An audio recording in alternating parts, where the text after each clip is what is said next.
Annyeonghaseyo yorubun, assalomu alaykum. Bugundan boshlab sizlar bilan koreys tili, uning grammatikasi va to'g'ri o'qilishini birgalikda o'rganamiz.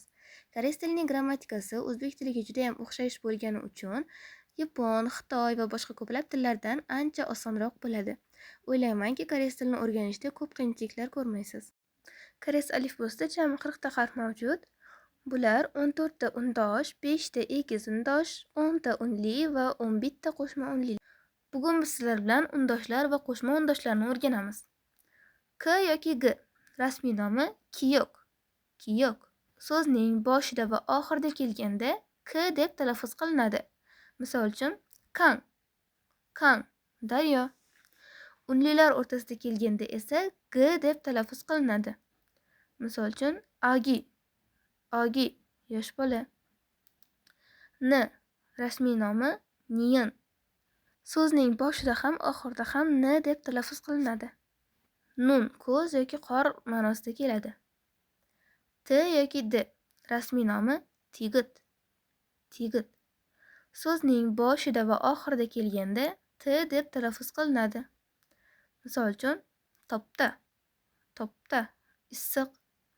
Unlilar o'rtasida kelganda esa D deb talaffuz qilinadi. Misol uchun odiy. Odiy qayer. R yoki L rasmiy nomi riyil. Riyil. So'zning boshida va oxirida kelganda L deb talaffuz qilinadi. Misol uchun radio. Radio bu radio.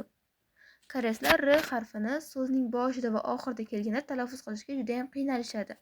Shuning uchun ham L deb talaffuz qilishadi. Unlilar o'rtasida kelganda esa R deb talaffuz qilinadi. Misol uchun nara. Nara davlat. M rasmiy nomi miyim. Miyim. So'zning boshida ham oxirida ham M deb talaffuz qilinadi. Mul suv. P yoki B rasmiy nomi piyib. Piyib. So'zning boshida va oxirida kelganda P deb talaffuz qilinadi. Misol uchun pap ovqat. Pap ovqat. Unlilar o'rtasida kelganda esa B deb talaffuz qilinadi. Misol uchun kaban sumka. S yoki Sh rasmiy nomi shiyot. O'zidan keyin qanaqa unli yoki difton kelishiga qarab S yoki Sh o'qiladi. S yoki Sh harfidan keyin A, O, U, I, E, Va, V, Vo unli va qo'shma unlilar kelsa S deb o'qiladi. Misol uchun saram. Saram. Ko'rib turganingizdek, bu yerda S harfidan keyin A unlisi kelyapti. Shuning uchun ham S deb talaffuz qilinadi. S yoki Sh harfidan keyin ya, ye, yo, yu, i, unli va qo'shma unlilari kelsa Sh o'qiladi. Misol uchun Shijang. Shijang bozor. Bu yerda Sh harfidan keyin I undoshi kelyapti. Shuning uchun ham Sh talaffuz qilinadi. Keyingi harfimiz ning. Rasmiy nomi yin. Yin. So'zning boshida ham oxirida ham bir xil talaffuz qilinadi.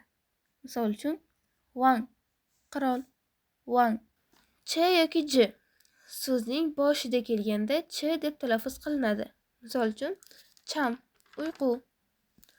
Unlilar o'rtasida kelganda esa J deb talaffuz qilinadi. Misol uchun aju judayam. Aju. So'zning oxirida kelganda T deb talaffuz qilinadi. Endi bizda yana biroz qiyinroq harflar bor. Bular Ch, K, T, P, H. Bu harfni talaffuz qilishda biroz qiynalishingiz mumkin, lekin o'rganish kerak. Agar biroz boshqacharoq bularni oddiy Ch, K qilib o'qisangiz, gapingizning ma'nosi o'zgarib ketadi. Misol uchun chum raqs. Chum. Keyingisi copy. Copy kofe. Tada. Tada minmoq. Piano. Piano pianino. Hanil. Hanil osmon. Endi bizda egiz undoshlar. Bular ikkita harf yonma-yon keladi va bu harflarni bir nafasda o'qish kerak. Bular K, T, P, Sh, Ch. Misol uchun kul, asal, kul,